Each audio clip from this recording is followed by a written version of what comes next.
All right, so I mean, we talk about this anyway. I figured we just get this down in audio and video form just to make sure we can talk it over, have a better idea where each of us are. Um, so week one of preseason is in the books. Uh, Obviously, we have a couple of big names who played, and some big names, unfortunately for us, just didn't get to see Bijan play. But I know I was really excited for that. Uh, Falcons. I know. I turned it on. Ritter didn't play. Bijan didn't play. Obviously, I knew London wouldn't play and Pitts wouldn't play, but I was just hoping to see a little bit. But this week, fingers Figured they crossed. both would, but yeah, I thought Bijan would definitely play at least like a series. There's yeah. no reason not to. Um, but yeah. So I will give you the floor and give you your first evaluation. So we'll take the number one overall pick. What'd you see in Bryce Young?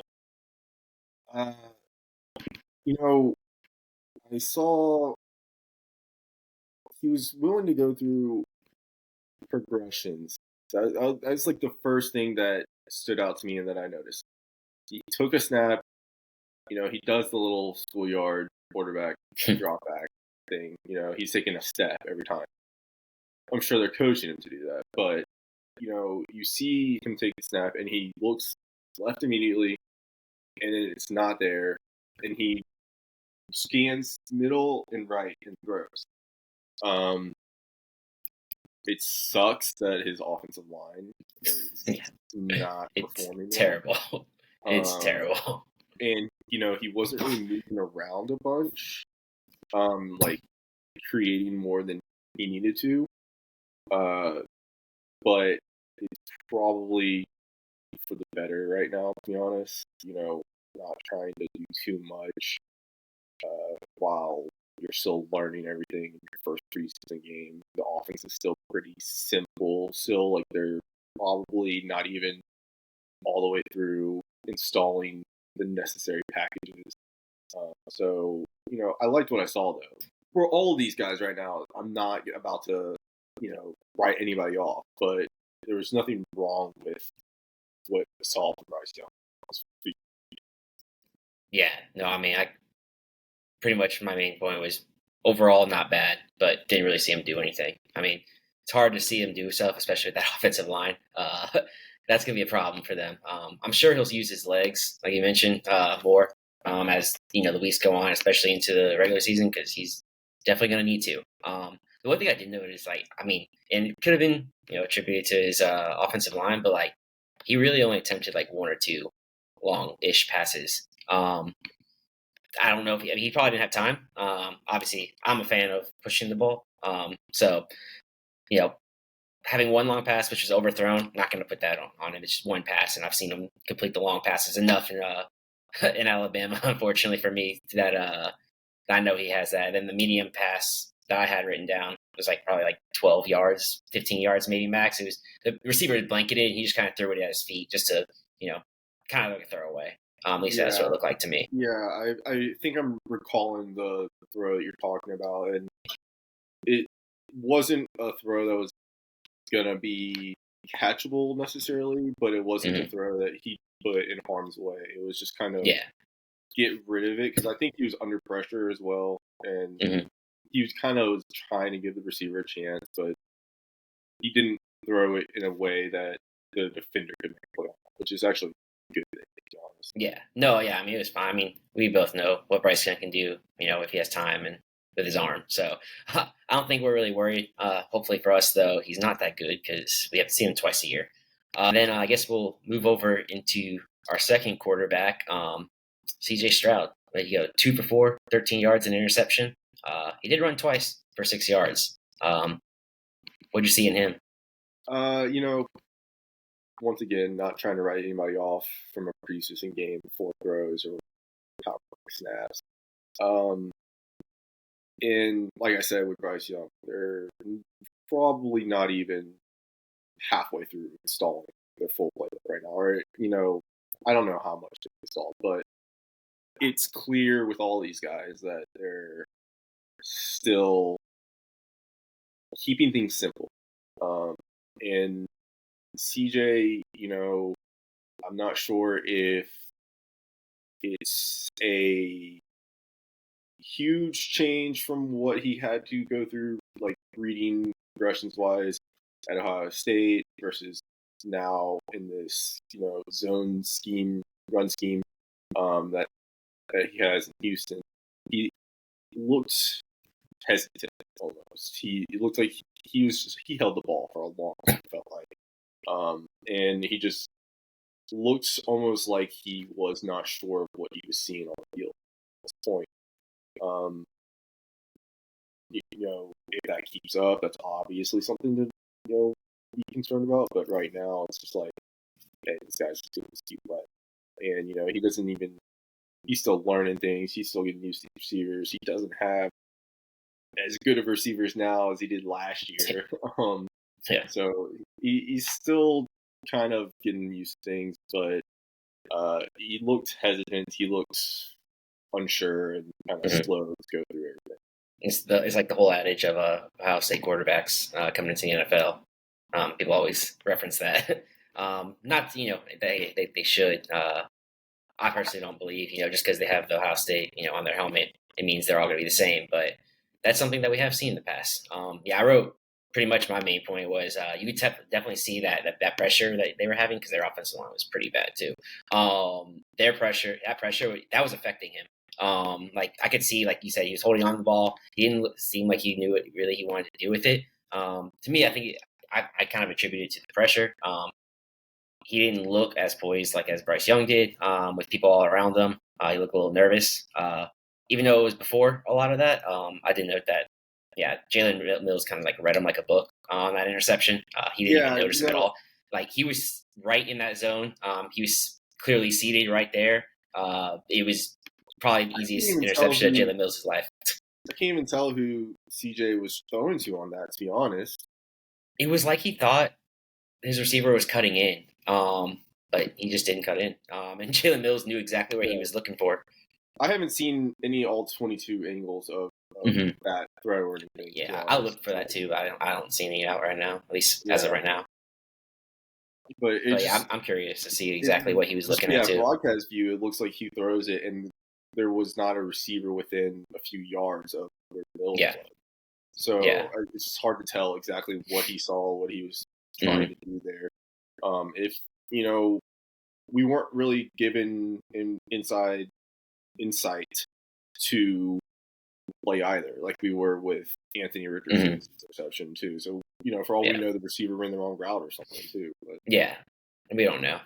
But the one note I did write positive. I did love his willingness to use his legs when pressured. It looked like as it went on, he stopped using it as much. Like he was getting tired of it, or it was just so much. But at first, he was using his legs to roll out of the pocket. Like I said, he ran twice for 6 yards. Obviously, that's something I know me and you talked about in the past, where if he can use his legs, kind of like what he did against UGA, we know he could be good. We know the arm's there, his accuracy is fine. It was just the processing coming out of Ohio State, and then actually using his legs, which he didn't do until all his college career until against Georgia for me. If he can still use that, I'm perfectly, I think he'll be okay. He'll learn. I think the talent's there. It's just, I want to see him process things a little bit more clear and obviously use his legs a little bit more. I mean, still just trying to stay so grounded that it's just one game. It's just week one. This so far is exactly why I expressed so much concern about the potential of Anthony Richardson being drafted. No matter how high I was on him personally, because you can already see the supporting cast in Houston is just not very good. And when you draft, CJ's obviously was ahead of Anthony in terms of development as quarterback mechanics and playtime and such. And when you put a quarterback that's very raw, that needs to learn on the go, that's still developing in that situation like that, you're almost doing them because they feel like they have to play hero ball all the time. Yeah. And, if that starts to happen with CJ down the road over this next, 5 years, where does CJ end up as quarterback? Yeah, especially it kind of hurts to lose your first round pick next year. great for a great player, Will Anderson. But if they're as bad as people think they're going to be and projected to be, that could be Marvin Harrison. And I think CJ would much rather have Marvin Harrison Jr. than Will Anderson right now, no matter how good of a talent Will Anderson is. Yeah, you're right. But I will segue that into your probably favorite prospect of all time, in my opinion. Up there. Anthony Richardson, 7 for 12, 67 yards, an interception, and 2 rushes for 7 yards. But I will note he had a nice scramble for about 12 yards or so, almost to the pylon. That was called back for holding. So I won't knock him for that. But I'll let you stand on your pedestal for Anthony Richardson now. There's no pedestal. There's no pedestal to stand on here. Truthfully, though, trying to be unbiased, he was the quarterback that I was most impressed with, but that's also because we got to see more of him than these other guys, except for Levis. Okay. But we saw more of Richardson, and we kind of got a valid explanation for the interception, which, obviously, we talked about it, he's got to learn to throw that away. He's got to mature a little bit and not try to force things. But at the same time, it's his first preseason game. A veteran receiver runs the wrong route because he didn't recognize the edge was going to be hot. And Richardson looks up and he's expecting Isaiah McKenzie to be in the flats immediately. And he's expecting to pull that trigger quick, and McKenzie wasn't there. He ran 5-yard out or something like that. And so he kind of panicked a little bit. Yeah. And that's what I was telling you. That little jump throw he had that I've expressed concern about in the past. Obviously, he has the arm to do it, but the little jump throw when he kind of panicked, that's why I thought it was a mistake on his part. Until I'm not always going to blame the receiver or quick to blame the receiver, but when the receiver comes out and then Chuck Pagano comes out and they both say the same exact thing, I'm like, okay, it might not be as much on AR as it looked like it on video and live. You see the glimpses of what makes him so special and why I was so high on him.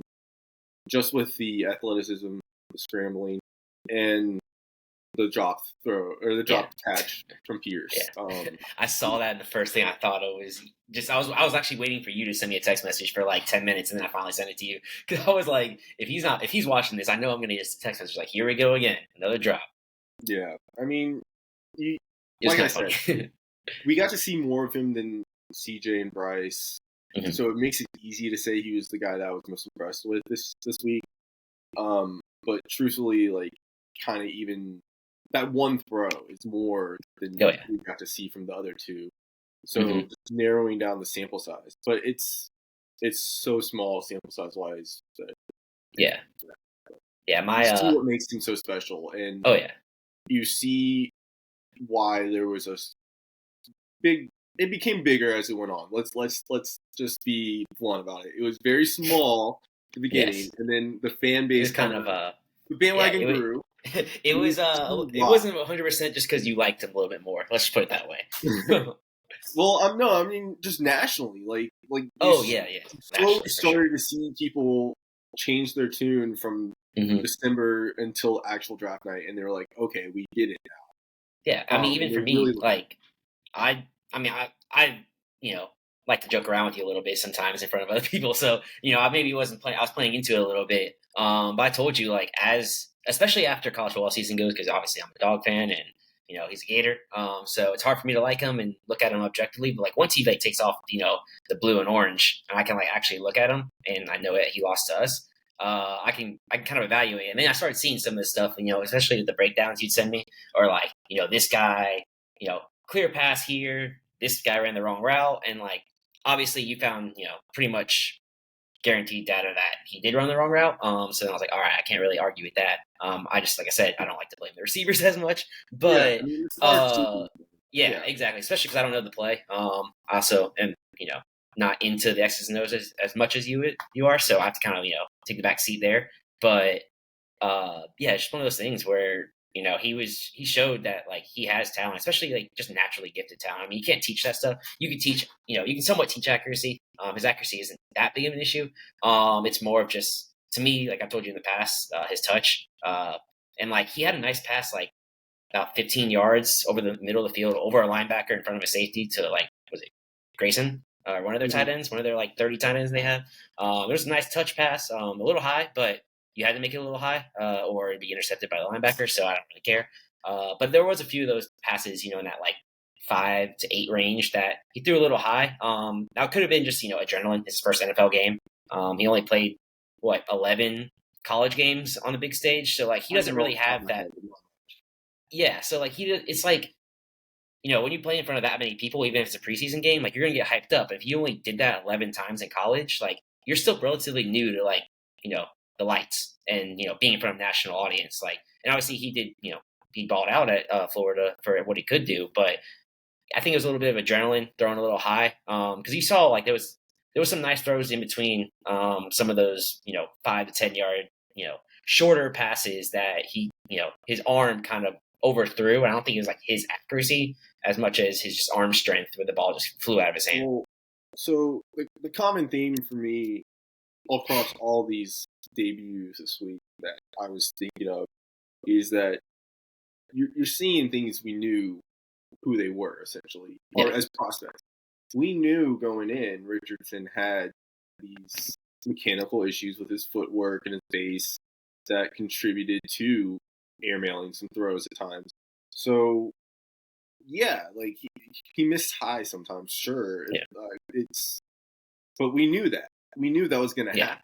And we knew that he was going to need time to work on that. And it's always been about what he can be in year 3, 4, 5 and onwards than what he's going to be in years 1 and 2. Yeah. It's just a matter of if he's going to, I think he's going to put in the work. I think he's got that work ethic, but if he can really do it, because even guys with the work ethic, sometimes it doesn't get all put together. But there's still potential. That's the big thing. Oh yeah, for sure. The one thing I did notice that he didn't really run that much, but the offense, you could tell it was kind of catered to his abilities. A lot of that zone read. Right now, yeah, that's the thing. It's preseason week 1. He he can do it. The few times he did run, he threw like a linebacker in the ground. He ran over a DB. He had that nice run that got called back. He can do it. Yeah, if you're Shane Steichen, you are telling him, "Hey, look, I know you can do it, and I love it. Please, just I know it's natural, but like, please, just stay in the pocket and like protect yourself right now." Yeah, exactly, and work on your passing. In his development is if he tears something or gets hurt and misses time. It's the worst possible scenario. Yeah, because it's going to be there. And like when he ran the ball, literally the first thing, it's a natural thing, but like he literally looked like Cam Newton coming out of college. Like that, his body, just the way he like was stiff arming guys and running through little arm tackles of guys on the ground trying to take him down. Like it just looked like Cam Newton. It was clear as day. And if he can beat Cam, that's great. Like, yeah. I've never been a big like. I've never done that Cam comparison, and it's just I guess I just wanted to be different. But we talking about throwing things high and like having accuracy issues. Cam was an MVP and like led one of the best teams that we've seen in the last 20 years. Yeah, having one of the best years we've seen from an MVP in the last 20 years. And he was a guy that had accuracy issues and was not consistent with his mechanics and such. Yeah, some people are vying for him to be in the Hall of Fame and stuff just because of that 6 to 8 year stint he had of just pure dominance. I'm all for him being in the Hall of Fame personally, but that's different. That's a different one. But staying on the same track somewhat with a mobile quarterback, but probably not as impressive. Will Levis. He had 14 attempts, completed 9 of them for 85 yards. Another interception, a theme we've seen. He only rushed once for 6 yards. I will say I didn't see a lot of his game. I watched a little bit of it, so I'm not as familiar with what exactly happened. 2 notes I had, then I'll let you take over. The offensive line, again, horrible. It seems to be a theme with especially these bad teams. He really did not, have too much time. But then there was other instances where he could have either moved the pocket, rolled out, bought some time, and he kind of just stood there and held the ball and kept looking downfield. I noticed that a little bit. He just didn't use his legs as much, and that's something that I know we both think that if he has any success, he's going to have to use those legs like he did, 2 years ago? Not as much last year because, he's probably still coming back from injury. And then just accuracy. He showed he had a strong arm, kind of like Anthony Richardson, except he didn't complete any of the passes, or wasn't even close to completing any of those kind of passes. So overall, I mean, like you said, the pass, we saw exactly what we thought we would see, especially week 1 of his first ever preseason game. So nothing really to he's certified bust or he'll never be good, because he definitely has some of those traits. But I didn't really see anything that I would be impressed with, especially when Malik Willis, kind of played better than him. And he didn't even play that all that well. I was actually impressed as much as I could be with both of them this week. Malik played better than we kind of were sold through the media almost, and especially when he couldn't even get on the field last year, and Josh Dobbs is quarterbacking the team. Yeah, that was a whole situation, and it spoke really poorly for his potential future on the Titans, truthfully. And I say this as someone who almost begrudgingly had Malik as his QB1 that season. Yeah. I didn't like any of the quarterbacks I had Malik as like a third round. I remember that. But he was still my QB1, and it was because precisely of the argument that he had tools to work with and develop if he could. Mm-hmm. And then Levis, I was never the biggest Levis fan. I kind of always was of the he's overrated thought process, or that was my train of thought. Mm-hmm. And as much as I kind of dogged on Levis during the whole draft process, I came away impressed from this first preseason game. The interception at the end was weird.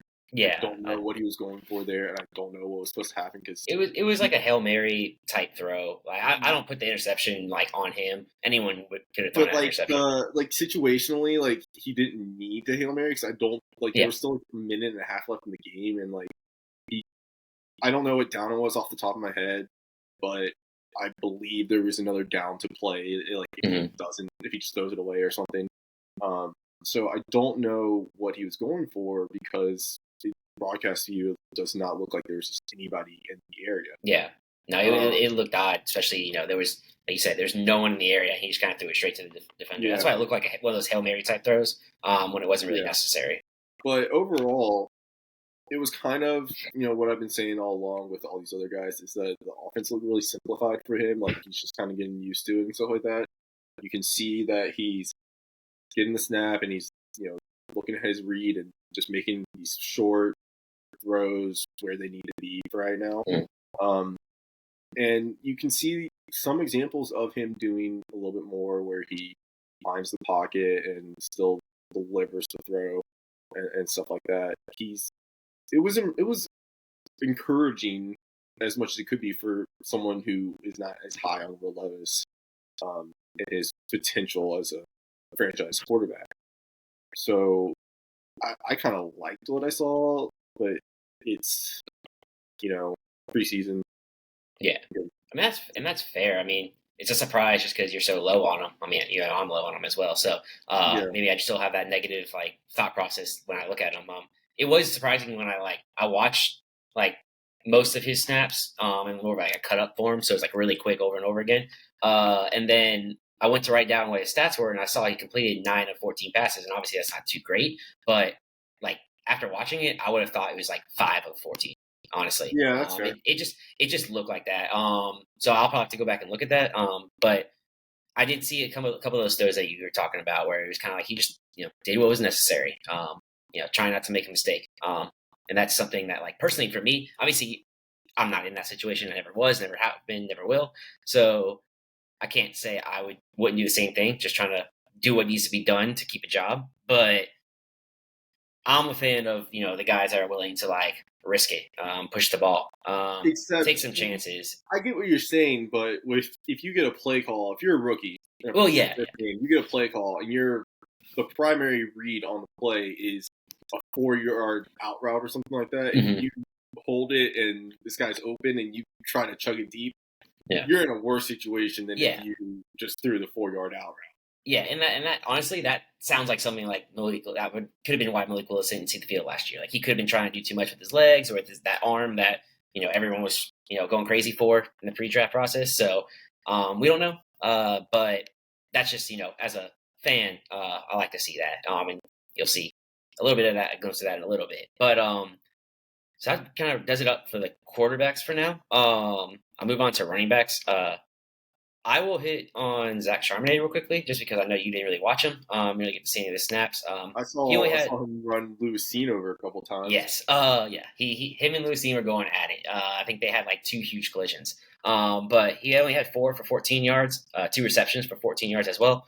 I just wrote hard runner. He was seeking out contact. He didn't really show any like elusiveness, which wasn't all his game. I mean, I saw some on film at UCLA and Michigan, but he was just a hard runner. He's just out there to break tackles. The only thing I didn't like that as far as like a long-term thing was that, I mean, especially as a fan of Chris Carson, like he was kind of like the same way. I'm not comping him at all, but Charbonnet's got shoulder issues. Apparently. Yeah, he was like that Chris Carson, Devontae Freeman. That was like he was looking for contact. Like he's not running to like try to get yards. Like he's looking to run someone over the whole time. And like there was instances where like I think he could have like shifted a little bit, try for a stiff arm, like at least take the hit a little bit. But no, instead he turned to his defender, lowered it, and just tried to run him over. That's something that like obviously it's fun to watch, but as far as a longer term career, probably isn't going to be able to last that long, especially with that sore shoulder.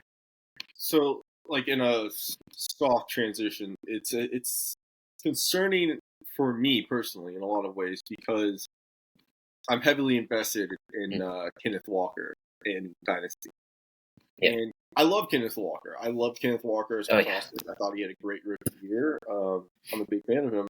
But it's concerning in the sense that Charbonnet is showing that he can catch, which Walker, I don't think Walker was necessarily as bad as like he's been portrayed, but he is not amazing as a pass catcher. And then Charbonnet is definitely going to be a better pass protector. Mm-hmm. And he can run tough, which is something that Pete Carroll has always loved. Yeah. Always loved guys. Every running back. Run through people. Yeah.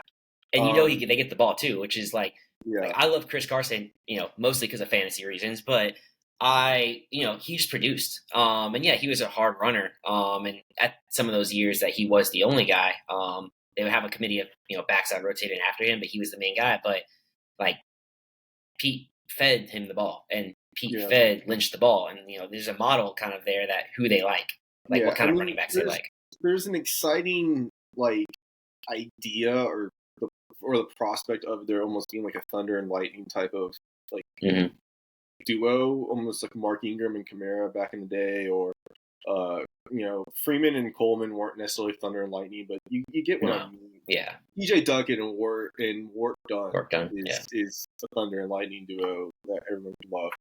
But my concern is that it's going to turn into Walker just kind of getting 7, 8, 9 carries a game rather than the necessary amount of carries for him to be that actual lightning. And then Charbonnet just kind of taking over. So, I love Walker's talent. I'm optimistic, but at the same time, I almost feel like Charbonnet is going to be the guy that takes that back.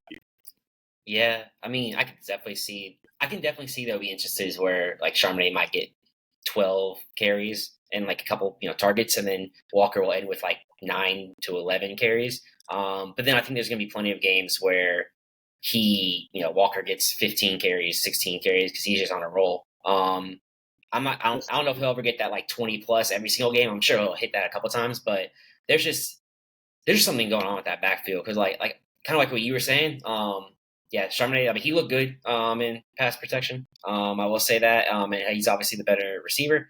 Well, I shouldn't say good in pass protection, but passable. He was fine. And then better than Walker. Yeah, better than Walker for sure. And then he's definitely the better receiver. I mean, he kept seeping out of the backfield over and over and over again. A lot of just check downs. There wasn't really any routes out of that.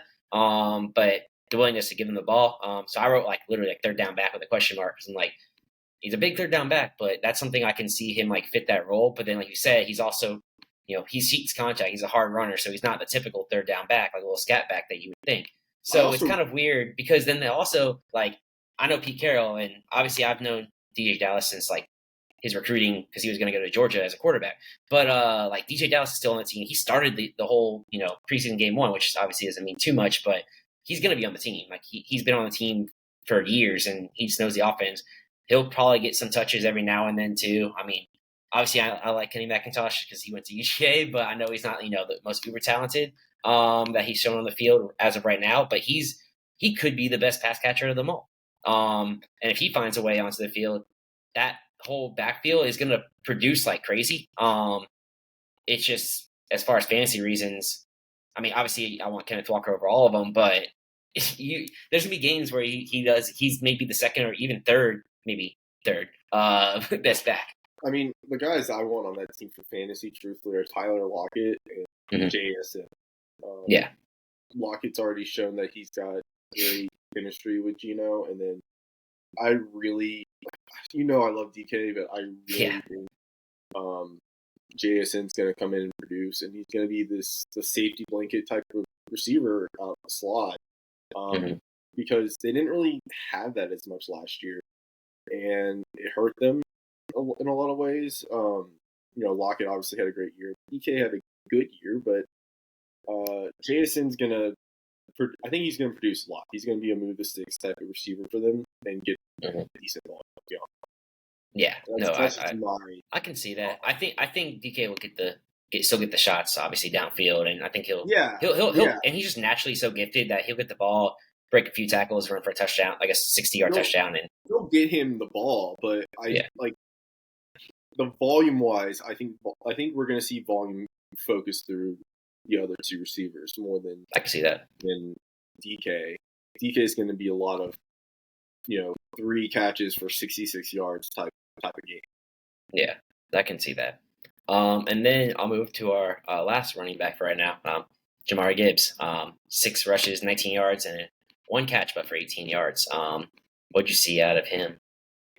I saw some, explosive acceleration, and he showed some patience, and he kind of, I don't like running through people isn't what I'm trying to say or the phrase I'm trying to think of, but he wiggled through in a way the lanes. It not a lot to work for him there, but I trust his talent and I like enough what I saw. Yeah, I mean, I just see that like he ran a lot, like through the hole, and he was getting some success. I mean, he's not the biggest back, so obviously a guy gets his arms around him, he's not really necessarily going to throw him off and keep moving the pile forward. But like you said, he had that little wiggle where he would make a guy slightly miss, just slow him down, get a couple extra yards, and it was good to see. I mean, I saw at Bama that he would run through the middle a lot, but just their offense as a whole wasn't really conducive to that. They wanted to get him out in space, which understandably so because he's electric. As you saw with the 1 catch for 18 yards. But that's where he's going to make his money. Not necessarily just in receiving game, but just getting open in space. He's just a baller. He's really good. Obviously, we both liked him back at Georgia Tech as before he even transferred to Bama.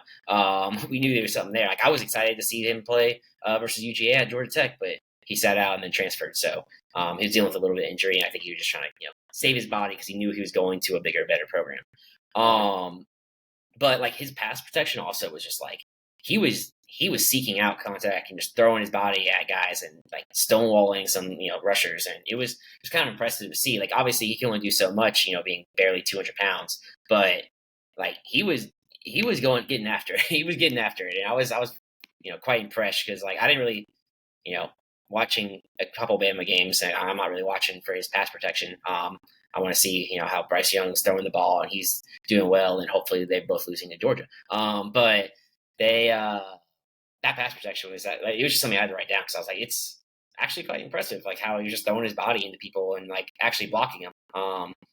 The one thing I didn't see, which obviously is preseason game 1, like you keep saying, the playbook's not installed, not even like maybe 25% of it, but like he didn't really throw on routes out the backfield. It was more of just like seeping out the backfield, little screens, or just like the little 2 yards, turn around and follow the quarterback for a dump off. It was something like that, and I want to see him run more routes, kind of like what like DeAndre Swift had been doing, which I think he can do the exact same thing. So I'm not really worried about that, but I just didn't see it in week 1. So hopefully, week 2 and so on, we see it. Yeah, I think we'll get there. And I mean, yeah, I'm not really worried about it. Montgomery can, I think the thing we're really going to be looking forward to is seeing Gibbs split out a little bit and having Montgomery in the backfield, because they can kind of do that with that kind of duo. Yeah. And that's just dangerous, especially with Amon-Ra also out there. When they get Jameson Williams back, that speed out there just as a threat. So it's going to be, they're already like a prolific offense last year. I think it's obviously just going to get better. Maybe. Maybe. I don't trust Jared Goff as much as I know you don't like Jared Goff. I know.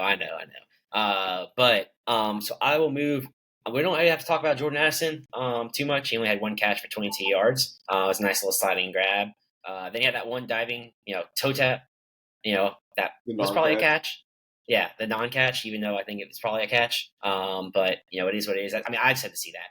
That one catch, I'm ready to see him play. So I'm sold. The thing for me is exactly what I was saying earlier. Is we know who he is, or he is who we thought he is, because he goes out there and he does those amazing catches and does some great routes where he cooks some people. Oh yeah, and gets great separation.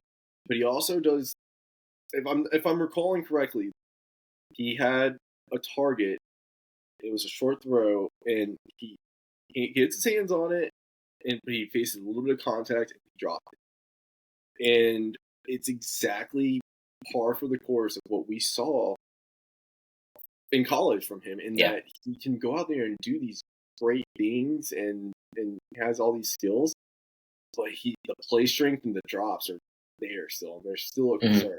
But so many people are focused so much on that toe tap non-catch that they're not even talking about the other play, which, obviously I'm not trying to harp on it too much. I'm not trying to throw any bad,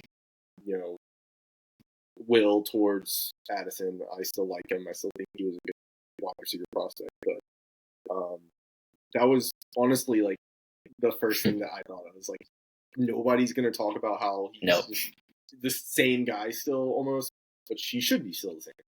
Yeah, he cooked some defenders, and he was open a handful of times that he just didn't get the ball. I think I kind of mentally took a note of that because they were in the ball a lot, especially with Ty Chandler.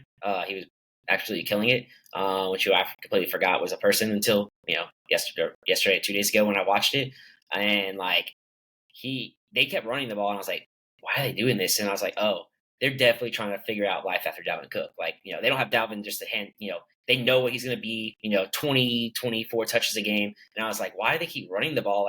Get Addison some reps. And like I said, I think he only had 2 or 3 targets if you count the incompletion. And it's oh, that's probably why. It's because they're trying to try out all these running backs to see what they're going to do behind Alexander Madison. So, and who's always been a backup his whole life. So it made sense. It made sense. As people think.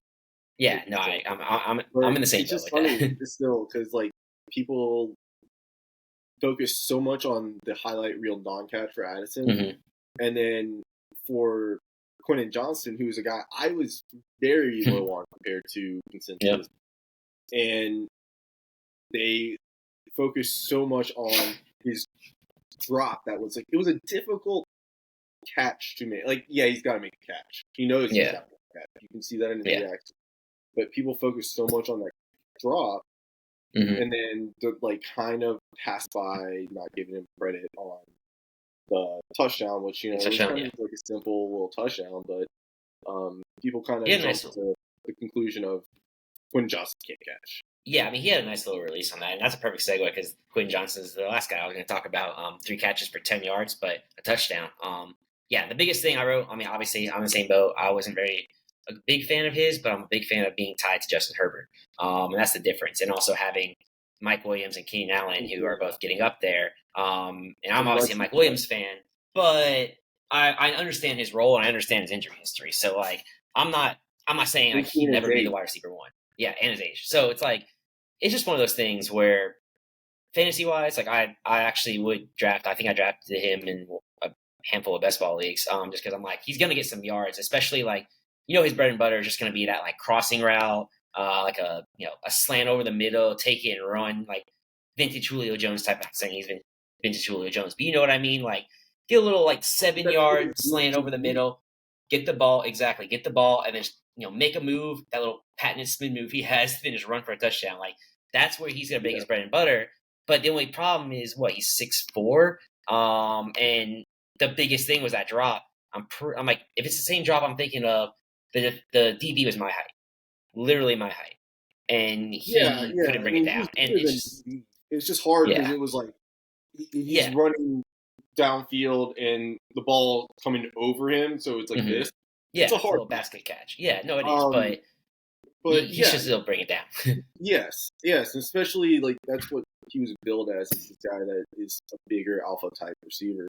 And I never was a fan of thinking that, and I always felt like his best fit was being a Z receiver type, where he's not the focal point, which is what he gets to be. His game gets to be in Los Angeles, if they choose for this to happen, that slant and crossing route type of guy, where he gets to do that little spin move and run after the catch. You know, I don't like this whole idea of him being this downfield posterizing type of wide receiver like Mike Williams, kind of has been, or some of these other guys. QJ's best path forward is starting off as that underneath, shorter type of route runner, and letting his athleticism go after the catch, because that's where he's special. Oh, 100%. Like obviously, all our friends and people I see on Twitter, since I'm, a UGA fan, they all troll him because he couldn't do anything against us. But that's because he's not that alpha. I'm a lineup. You can, double me all you want. I'm still gonna get open. Like that's just not him. No. And he's not a big, just throw it up, I'll bring it down. Like him and Mike Williams, like just as a physical stature, they have similar builds, but they're completely different. Yeah, they're completely different players. Mike Williams is the guy that he'll make those crazy athletic catches down the field, down the sideline, twisting. Moss a couple guys, just he'll bring it down. But like Quentin Johnston's just not gonna do that. But what he's gonna do, which Mike Williams couldn't ever do, is line up in the slot, run like a little crossing route. Have 4 or 5 yards separation already by the time the quarterback plants. Dump it off to him.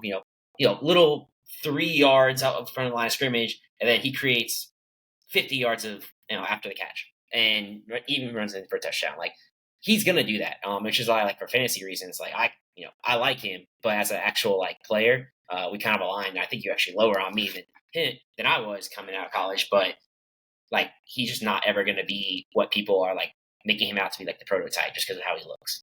Yeah. Were you impressed by any other rookie performances?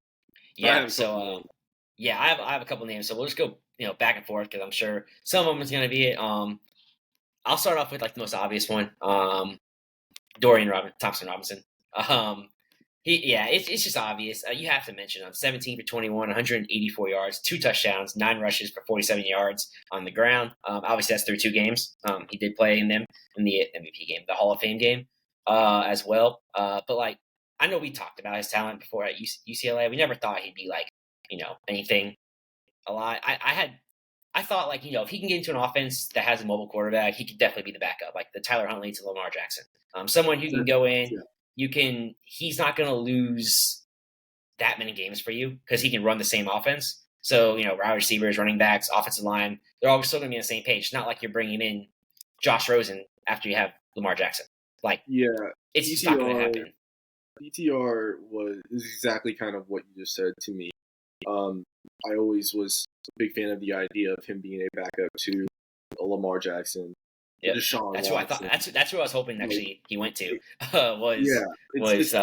Fit, and I think he's good for that team as a backup. I don't think he's ever going to be a franchise quarterback, personally.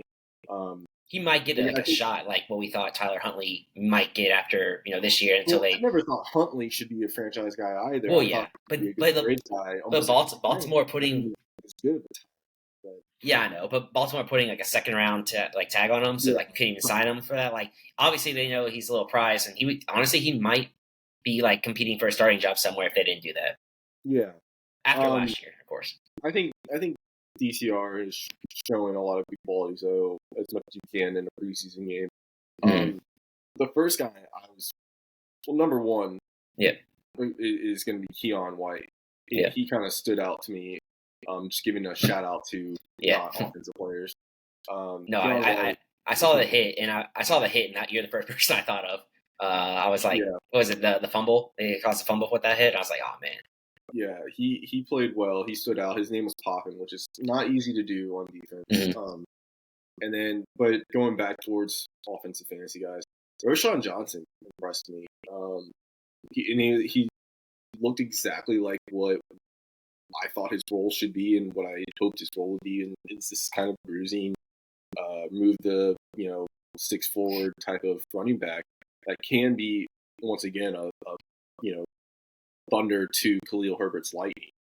Yeah. And Roshan was making some people miss as he's Oh, getting forward with some physical that runs. And it that looked good. one, what was it? Like probably had to be like what 14, 15 yard run where he like broke through. I don't know, Yeah, 6 guys. It seemed like just right through the heart of the defense. I was like, oh man, that's kind of like what we yeah, saw at Texas. When I'd be like, is that Bijan? And I was like, nope, that's not. yeah. I was always a big fan of the idea of Roshan getting a chance to be um, kind of in this role if they keep giving him this opportunity. And he looked good. Yeah, no, I agree. Tyjae Spears looked good. Yeah. He looked explosive and quick. With Henry aging, who knows how that Hmm. turns out. Yeah, first thing I Uh, thought of after seeing him, like a couple of his snaps, I was like, man, I he knew I looked should have taken explosive. that leap in our dynasty draft, but He I looked didn't. he looked explosive. He really did. And the big question with him is going to be the knees. Hmm. How's that going to hold up? But I like the way he looked. Yeah. I had my other guy, as far as a QB, I will say, I was a little higher on him, but obviously I know he'll never be like that. Is Malik Cunningham? Yeah. I thought that Oh was going no. a different direction. No. Don't worry. I wouldn't do that to you. But no, Malik I Cunningham, want because to have the like, conversation. yeah, we can. But like Malik Cunningham, like he's obviously never going to be I don't think he's ever going to be a starting quarterback. I don't even know if he's going to be a solid backup quarterback. But I drafted him or picked him up off the wire in like 2 of the dynasty leagues, and I was just like, I saw he was getting work as like a running back or wide receiver, just like gadget guy, and I was like, okay, I mean, I know he can do that. Like, you get the ball in his hand, he makes people miss. You saw that, this past week.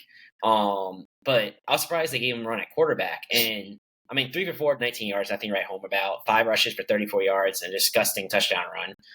Like I was like, okay, that's like that Lamar Jackson type, and obviously you comp him to Lamar Jackson because of the Louisville thing, but like to me, like he just looked good. He looked competent, even when he had the ball in his hand. He wasn't just like looking to run. He didn't just say hike, run out to the outside, and just either dump it off or just run up the field. Like he actually looked like he was trying to like read the defenses, and he also had a dime in the end zone that went right through his wide receiver's hand. That would make the passing numbers look a little bit better.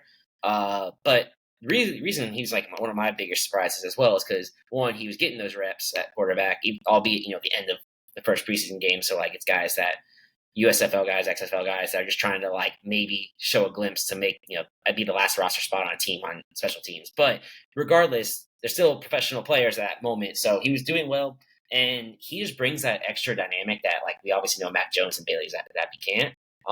So like I think he's going to earn a spot, whether it be a practice squad or maybe they hold 3 quarterbacks. And they use him as like more of a the classic wildcat quarterback who can actually throw. But like there's a possibility. There's a possibility in this world where Mac Jones just isn't who he is who he was last year, and it wasn't the offense holding him back. It's actually his talent, which I don't believe personally. But there's a world that happens. Neither one of us are a fan of Bailey Zappi. I don't care about the highlight throws that he made last year.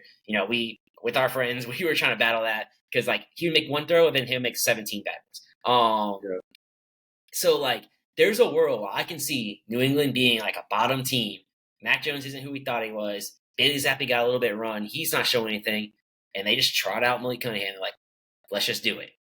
There's a world where that can happen, and that's why I think he's one of my other bigger surprises because of that. Yeah. But again, he's not going to be like, the next big thing. Like, I'm not running to trade for him in fantasy and like drafting him in redraft leagues because like odds are he's not going to really produce. But the fact that I can see a world where that happens is something that like excites me. And like on the flip side of that, like, Sean Clifford had probably the most passing yards in week 1 because he threw the ball 26 times. He went 20 for 26. Like, neither one of us really like Sean Clifford, but 20 for 26 with a touchdown and 2 interceptions is okay. But I would still rather, like, I'm more excited from Lee Cunningham than Sean Clifford.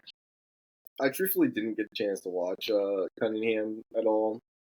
I know that I'm gonna just read my little brief on my conclusion for my report for him when he was prospect.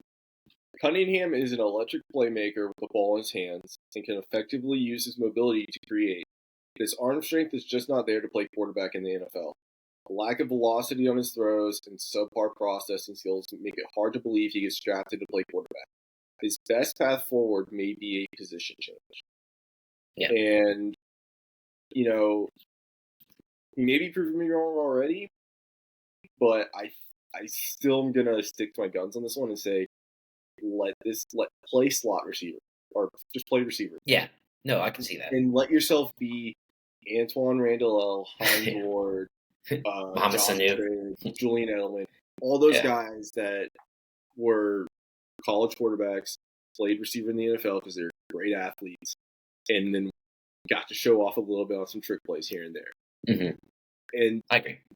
If he does that, granted, if he makes a team as a quarterback, that's one thing. That's obviously proven that I think he can play somewhat as a quarterback. They're not going to roster him for no reason.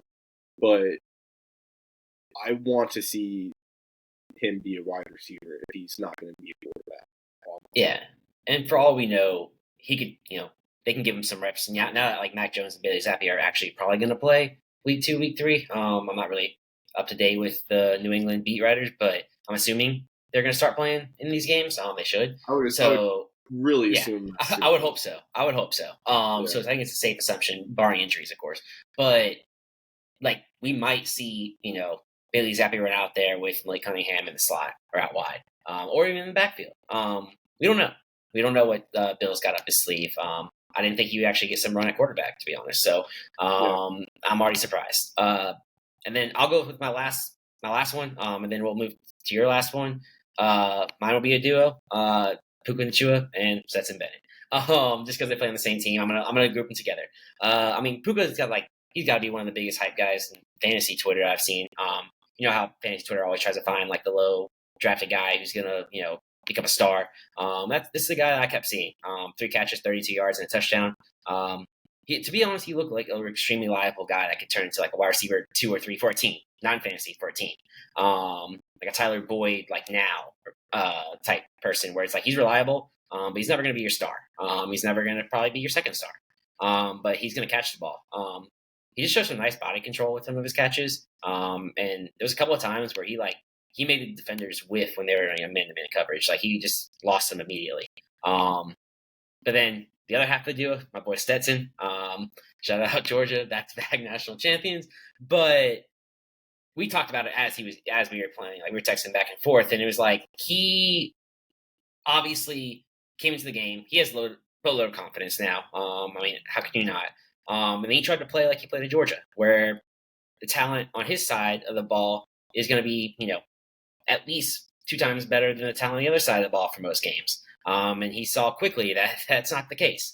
You can't just step back and sling the ball, 20 yards, sideways across the field and complete a pass.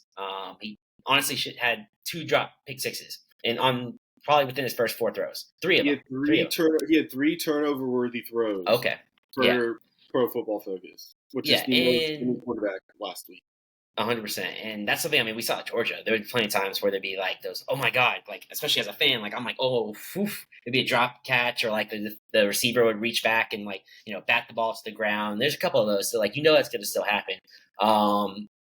But to his defense, as the game progressed, he looked a little bit more comfortable, a little bit like the Stetson we know.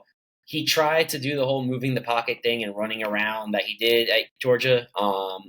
I think he's starting to. I mean, I'd hope that he kind of found out that like that's just not going to happen in the NFL. Even if you're playing backups and third stringers, like the guys are just going to be too fast and too talented.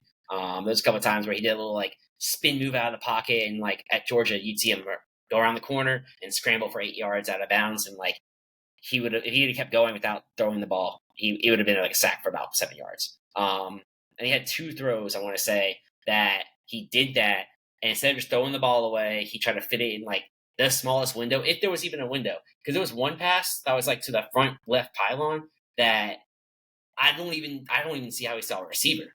There was so many people in this congested area, and he just threw it in the middle, and I was like, let's just see what happens.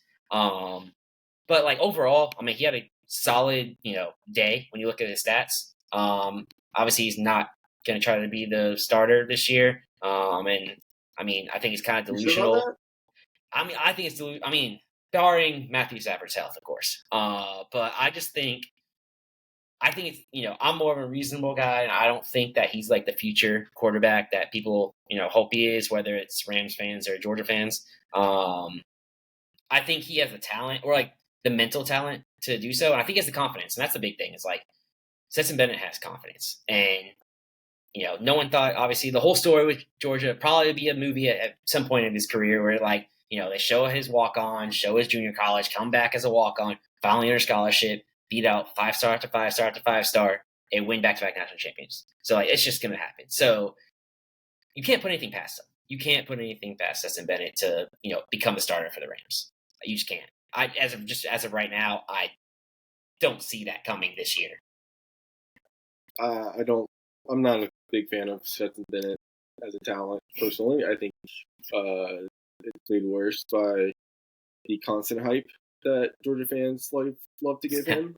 I know you're annoyed by that. And I think that even within the preseason game, you can see where the deficiencies of his game are, and he's not going to get away with some of those plays against the ones of the NFL. That's just my personal opinion, and I may be wrong.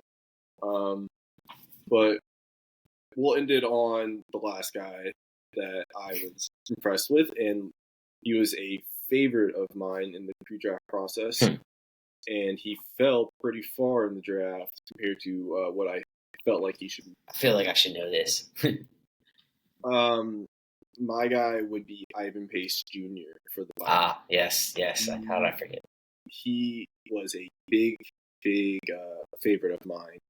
I loved his play style at Cincinnati, and he looked good so far. He's doing things that he needs to make it, and I think they're gonna have a good. I think he's gonna end up being a starter long term. Truthfully, like maybe I'm not even saying he's gonna be a starter this year, but like I think he's gonna make the team, and I think he's got a chance to be a starter for the Vikings. Truthfully, like, he's got talent as a linebacker. He's just small. Yeah. And with that, comes challenges, but we've seen smaller linebackers make it. Notably Chris Borland for the Niners all those years ago had an all-pro rookie year before he up and retired. So I have high hopes for Pace still. Something. Yeah. No, I mean, I didn't really see his game, but I know we both kind of liked him. You way more than I did coming out of college, but I mean, you definitely see he's fast, just a little small. But that's kind of not maybe his mold what the NFL is going to. But if you have speed, sometimes the size doesn't 100% matter right now. As long as you do your job, it's just a high risk. I will say the other guy that we were both kind of surprised about was that kind of fell, but understandably so. But I don't know if you caught any of Eli Ricks. Noticing early the pick 6. I ended up not having Eli Ricks ranked high on my final board, and that pick 6, like, yeah, it's great for him. At the same time, the pick 6 is kind of like gift wrapped almost. I think Ricks can still succeed in the right system, but his overall athleticism, like his athletic testing, really, really scared me off as a prospect. And the same thing happened with Darion Kendrick back a couple years ago. I get nervous with corners that run 4.6 or worse, pretty much. It makes sense. It was just I remember I didn't even really watch that game, especially for Eli Ricks, but kept seeing the highlight and it's like, how did Eli Ricks go undrafted? How did the NFL let Eli Ricks, go undrafted to the Eagles? And I'm just like, Jalen Carter looked good in his 2 snaps in that game. I know. I kept seeing the Jalen Carter like the first snap, and like obviously my Twitter's just blowing up because like on my feed at least because UGA and then also Falcons passed on him. And it was just like, how did the Falcons we drafted a running back? It's like we haven't even seen our Bijan play. Like how are you already like anointing that we made the wrong choice because Jalen Carter had one play on his one snap that was really good. Trust me, I'm a huge Jalen Carter. That was one of the guys I was I'm okay gonna with. Be real. I love Bijan. Oh yeah, but you'd rather have Jalen. I would rather have Jalen and have paid Dalvin Cook this 1 year $8 million. Yeah. No, and that's I was on board with that. I love Bijan as as a talent, but like obviously building a roster, you might want Jalen Carter over a running back in the first round. I get that, especially with how well Tyler Algier played. You just get another running back, like you said, a Dalvin Cook, Kareem Hunt, maybe not Zeke in my opinion, but you just pay someone else. The other thing here, though, as Falcons fans, is the Falcon filter, which I don't even know. Yes. Zeke and Hunt probably don't pass it, and then probably not. It's honestly a debate if Dalvin Cook would even pass it. So that's the other side. Yeah, it's true, especially now. With stuff I didn't even know was going on until, of course, after I traded for him in my other league. Yeah, no, it was. It's. I know you did. I'm just going for it. I'm just going for it. But of course, trading for him, trading for Saquon. I'm just like, all of a sudden, Saquon's sitting out and actually, I was like, he's obviously going through the contract dispute, but they'll pay him or he'll play, and then all of a sudden he's like, I'm not going to play. And I was like, Saquon's going to be fine this year. Oh yeah, no, I trust me. I'm not worried about him. I'm not really worried about Saquon. It was just funny that I told myself in that league, kind of like in our league, I went for it. It didn't really work out for me. I made it to the finals a couple times, but I just never won it. And then I had to rebuild from there. In this league, I never really went for it like that. And so this year I was like, all right, I think it's time. Especially because I knew I can get Anthony Richardson. I was like, pair him Patrick Mahomes, I'll be all good. But I don't have running backs. I can't rely on DeAndre Swift to be my RB1 or 2, depending on how Ramondre Stevenson does. So I went for it. And then all of a sudden, within a couple weeks, both guys are sitting out. Or obviously, I knew Dalvin was probably not going to play for the Vikings. I kind of held out a little bit of hope that he would, but I was like, there's plenty of teams that he could go for. And then all of a sudden, he's not signed until now, literally today. And I was like, man, this is not what I expected. But it was a first in 2025. I can always recover that. That's a couple years away. I've been just hoarding younger talent, so hopefully I'm okay with that. The one thing that could bite me is, even though Saquon's still going to ball out for the next couple of years, is I essentially traded Jahmyr Gibbs for him. So it's kind of if he doesn't work out, I could have just had Jahmyr Gibbs for longer. Yeah. Yeah, so that's one of the things. But I guess we will wrap it up. We are at an hour. First time talking about this, not just over text, so it was fun. I think next week we'll try to go over some more defensive guys because I know that's more your bread and butter. So what? Yeah, but we'll talk about it. Figure out who we want to look at, and take it from there. But after that, I will go ahead and call it an episode. I appreciate you coming out. See you later.